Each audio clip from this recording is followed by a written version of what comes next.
They say hospitals are meant to heal, but some buildings never stopped bleeding. In Edmonton, Alberta, there stands a structure that has been called one of the darkest places in Canada, the Charles Camsell Hospital.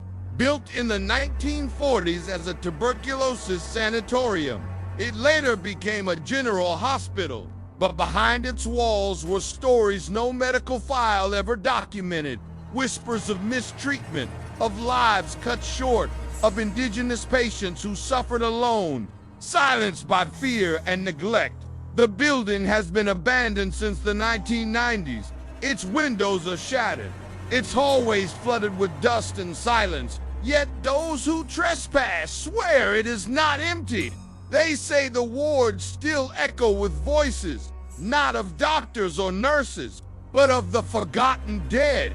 And what happened inside one winter night in 2016 has become one of Edmonton's most chilling tales. It was past midnight when four friends, Aaron, Maya, David, and Lisa, approached the hulking structure. They were urban explorers chasing the thrill of haunted places, filming for their small YouTube channel. Snow crunched beneath their boots as they crossed the empty parking lot. The hospital loomed like a fortress of shadows. A cold wind rattled broken glass in the windows. A single boarded-up door gaped open just enough for them to squeeze inside. The moment they stepped through, the air changed. It was colder, heavier. Their flashlights cut through the darkness, illuminating peeling paint, wheelchairs left behind, files scattered like the staff had vanished overnight. Maya whispered, "It smells like disinfectant, like something rotting underneath it." They began to film. Their laughter faded quickly as silence pressed against them. The first signs, approximately 300 words in the tuberculosis wing. Rusted beds stood in rows, metal frames coated in frost. Aaron brushed his hand across a mattress and dust rose like smoke. David's flashlight flickered across a corner. "Wait," he whispered. He replayed the camcorder feed. Behind the curtain, a pale hand seemed to rest, unmoving. But when they shone the flashlight again, the corner was empty. Lisa swallowed. "That's not funny, David." They pressed on. The air grew sharper, every breath turning visible. Somewhere in the distance, a metallic clang echoed like a tray falling to the floor.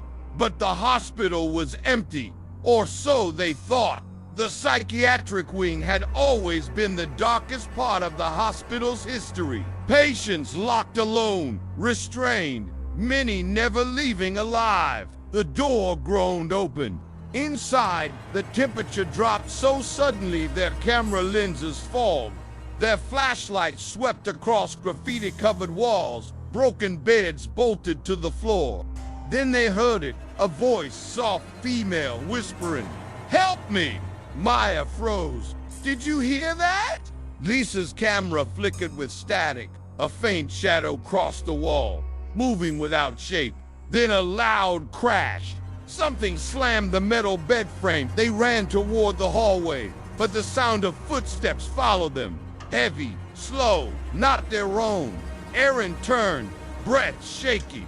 Who was there? No answer. Only the echo of steps, getting closer. The surgical wing, approximately 350 words. They pushed deeper into the building, trying to find another exit. Instead, they stumbled into the surgical wing. Dried, dark stains marked the concrete floor. David muttered, "That looks like blood." Their recorder, left running earlier, began to play back distorted audio. A man's voice whispering a name. Karen, followed by agonized groans. Lisa clutched Aaron's arm. "Turn it off." The lights above them flickered. For a brief second, the entire hallway lit up, and all four saw it. A figure standing at the far end, thin, hollow-eyed, dressed in an old hospital gown, watching. When the light died, the figure was gone. but the sound of a piano note struck from somewhere above rang through the silence. One key, just once. There had never been a piano in the hospital. Panic set in. They bolted back toward the lobby, but the doors they had come through wouldn't budge. Aaron shoved, but it felt welded shut. Behind him, a whisper. "You saw me." Maya screamed. Their flashlights swung wildly, catching glimpses of shadows too fast to be human. The floor beneath them groaned like something alive. Finally, a side door gave way. They burst into the frozen night, their breaths clouding in the air. Snow fell softly, muffling the silence of what they left behind. Later, when reviewing the footage, they discovered what they hadn't seen inside. In the isolation wing, the camera had caught a shadow figure leaning against the wall, its face blank, eyes glowing faintly. In the surgical wing, as the lights flickered, a woman's outline appeared in every frame, open mouth, silent scream. They never uploaded the video. The group swore to never return. But Lisa still claims she feels someone brush her arm in the dark. Maya wakes to footsteps outside her room. David refuses to even talk about that night. Aaron, he deleted every file, but he says sometimes when he sleeps, he hears piano keys. The Charles Camsell Hospital remains abandoned, but locals say if you stand too close, you'll hear whispers carried on the wind. Not the building's decay, not imagination, but patients still waiting for help that never came.